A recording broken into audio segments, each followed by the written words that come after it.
In the quiet reflection of our lives amidst the relentless march of time lies a profound mystery, the enigma of the self.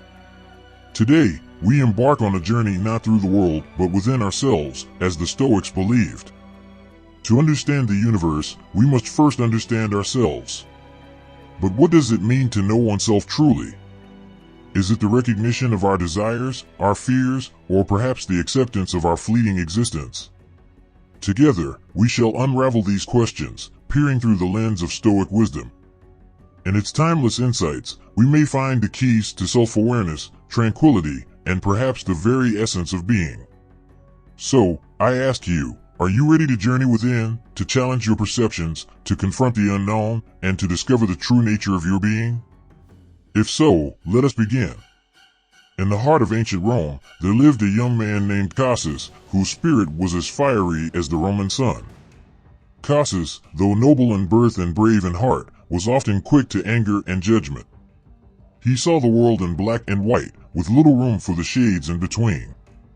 One day, as he walked through the bustling marketplace, his temper flared at a merchant who accidentally brushed against him. Cassus's harsh words drew a crowd, and among them stood an old, wise Stoic philosopher named Guaz. Guaz, known for his calm demeanor and insightful thoughts, approached Cassus with a gentle smile. "Cassus," he said, "why do you let your inner fire consume you so? The world acts as a mirror, reflecting what lies within us. Your anger reveals more about you than about the world." Cassus, taken aback by Guaz's words, scoffed. "What do you know of my inner fire, old man?" Guaz replied calmly, "I know what Marcus Aurelius, the wise emperor and Stoic, once said, you have power over your mind, not outside events. Realize this, and you will find strength. Your anger does not harm the world, Cassus, but it does cloud your judgment and peace." Intrigued and slightly humbled, Cassus asked Guaz to explain further. Guaz shared a story of his youth, how he too once raged against every perceived slight, only to realize that his anger was a reflection of his inner turmoil. He spoke of the Stoic belief that by understanding and controlling our emotions, we can see the world more clearly and act with wisdom and virtue. Cassus spent many days pondering Guaz's words and observing his own reflections on the actions of others. He began to see that his anger was often born of fear or pride, and that he could find a calmer, more reasoned approach to life by facing these emotions. Years passed, and Cassus grew to be a respected leader known for his fairness and wisdom. He often recalled the words of Marcus Aurelius and the lesson from Guaz, understanding that the world around him served as a mirror to his inner self. He found strength in self-reflection and peace in self-control, embodying the Stoic virtues he once dismissed. Cassus's story spread far and wide, serving as a reminder that the emotions we see in others often reflect our inner world. In understanding this, we can transform our perceptions and reactions, finding strength and wisdom within ourselves. In the bustling city of New York, there lived a young woman named Emma who thrived on control and precision in her life. As a project manager in a prominent tech firm, Emma's days were a whirlwind of deadlines, meetings, and meticulously planned schedules. However, despite her success, she often felt overwhelmed, as if she was constantly battling against an unyielding tide. One autumn evening, while working late again, the glow of her computer screen the only light in the office, a message popped up from her brother. A serene and thoughtful man who had embraced the Stoic philosophy, it contained a quote from Marcus Aurelius, "You have power over your mind, not outside events. Realize this, and you will find strength." This quote struck a chord in Emma. She realized that, in her pursuit of control over every aspect of her life, she was ignoring a fundamental Stoic teaching, the distinction between what we can control and what we cannot. The next morning, as she walked through Central Park, Emma reflected on this dichotomy. She thought about her reactions to the unpredictable elements of her projects, her frustration when things didn't go as planned, and her constant anxiety over achieving perfection. In that moment of reflection, she decided to reimagine her approach to control. Emma started to focus on what was within her control, her responses, her actions, and her mindset. She began to accept that external events, like the actions of her team or sudden changes in project scope, were often beyond her direct influence. This shift in perspective brought a newfound sense of calmness and effectiveness to her work. Months passed, and Emma's colleagues began to notice a change. She became known for her composed demeanor, even in the face of unexpected challenges.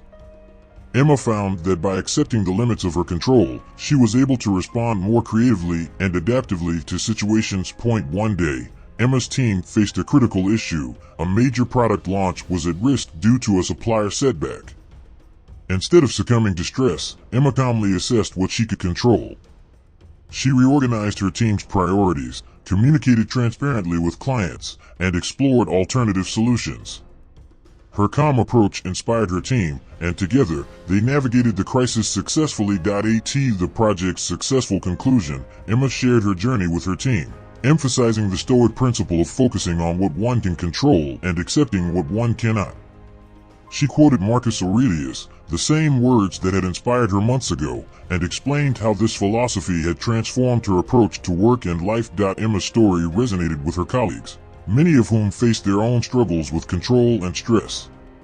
Her experience became a source of inspiration, a modern testament to the timeless wisdom of Stoicism and the power of understanding and embracing the dichotomy of control. In the ancient city of Athens, there lived a renowned orator named Demetrius, known for his eloquence and persuasive speeches. Thriving in the bustling agora and lively debates of the city's assembly, Demetrius felt an unspoken void, a hollowness that words could not fill.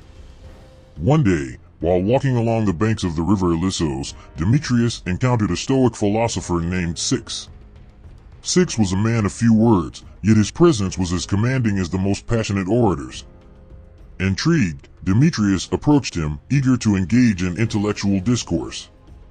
However, Six offered something unexpected. He spoke softly, quoting Marcus Aurelius, "Be silent for the most part, or if you speak, say only what is necessary and in a few words." He proposed a challenge to Demetrius, to embrace silence for a week, to listen and observe without speaking. At first, Demetrius was skeptical.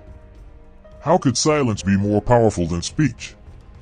Yet, the emptiness within him urged him to accept the challenge. For 1 week, Demetrius walked the streets of Athens, his voice silent, his ears and eyes open to the world around him. In the silence, he began to hear the unspoken, the sighs of the laborers, the laughter of children, the whispers of the wind. He observed the subtle expressions of his fellow Athenians, their joys and sorrows, hopes and fears. In his quietude, Demetrius discovered a world he had never known, a world that his words had always drowned out. As days passed, he found a profound peace in his silence. He realized that, in his endless pursuit of eloquence, he had lost the essence of true communication, the ability to listen and to connect deeply with the world around him. When the week ended, Demetrius returned to Six, a changed man. He spoke of his journey into silence, how it had opened his eyes and heart to the beauty and pain of life. He had learned to listen, not only to the world, but also to the silent voice within him, guiding him toward wisdom and compassion. Six nodded, a knowing smile on his lips. He had seen the transformation in Demetrius, from a man of words to a man of wisdom. He reminded Demetrius of Marcus Aurelius's words, urging him to carry the lessons of silence into his life as an orator. Demetrius went on to become one of Athens' most respected figures, not only for his eloquence, but for his profound wisdom and empathy. He often shared his experience of the Stoic silence, teaching others the power of listening and the beauty of the unspoken. The Stoic perspective introduces a profound tool for self-understanding and personal growth, the virtue mirror. This principle involves reflecting on your daily actions and thoughts to see if they align with the Stoic virtues of wisdom, courage, justice, and temperance. This introspective practice acts like a mirror, not reflecting your physical appearance, but revealing the nature of your character and soul. Regularly engage in self-examination, asking yourself if your actions exhibited wisdom in decision-making, if you were courageous in facing your fears, if you acted justly and treated others with fairness and compassion, and if you practiced temperance by exercising self-control. Approach this practice with a mindset of growth rather than self-criticism. Recognize that misalignments are not failures but opportunities for learning and improvement. Stoicism teaches the importance of emotional intelligence. It's not about suppressing emotions, but understanding and channeling them in harmony with virtues. The virtue mirror extends beyond personal development to social responsibility. Stoicism posits that our actions contribute to the greater community's well-being. By aligning your actions with Stoic virtues, you not only enhance your self-awareness and personal growth, but also positively impact the world around you. In essence, the virtue mirror is a continuous reflective process that guides you toward living a life of virtue, integrity, and purpose, encapsulating the Stoic pursuit of a meaningful and contented existence. The folly of future fixation, from a Stoic viewpoint, is about understanding the drawbacks of being overly concerned with what's going to happen next or what has already happened.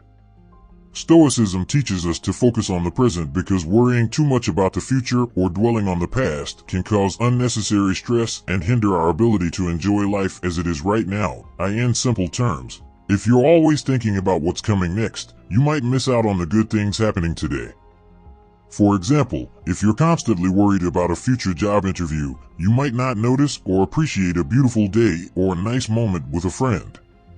Similarly, if you're stuck on something embarrassing or bad that happened in the past, it's hard to move forward and enjoy current moments. Stoics believe we should plan for the future, but not let those plans control our happiness today. They also think it's okay to learn from the past, but not let it hold us back. The key is to find a balance. By doing this, we can feel more at peace and really get to know ourselves better, understanding what makes us happy and fulfilled right now, not just in some imagined future or remembered past. The Stoics' inner citadel is a principle about building a strong, peaceful mind that can stand firm against life's challenges. Imagine your mind as a fortress or a safe space. Just like a citadel protects a city, your inner citadel protects you from outside troubles and worries. From a Stoic perspective, this means training yourself to control your reactions and emotions. Life often throws unexpected problems at us. Bad traffic, tough days at work, or arguments with friends can upset us. But if you have a strong inner citadel, you can stay calm and not let these things bother you too much. To build your inner citadel, focus on what you can control and let go of what you can't. You can't control the traffic, but you can control how you react to it.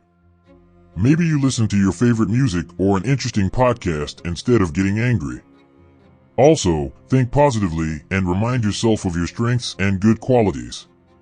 This is like strengthening the walls of your citadel. It's about knowing yourself well, understanding what upsets you, and preparing yourself to deal with these things calmly. By doing this, you become more peaceful and confident. No matter what happens outside or inside your mind, you remain strong and unaffected. This is what the Stoics' inner citadel is all about, building a resilient, peaceful inner self. In the profound echoes of Stoic wisdom, we've delved into the depths of self-discovery, navigating the timeless principles that guide us through life's complexities. Stoicism, a beacon in the storm of existence, teaches us to know ourselves, embrace tranquility, and foster wisdom. As our odyssey concludes, remember that the journey within is perpetual. Let these ancient truths be a compass, steering you toward a meaningful and contented existence.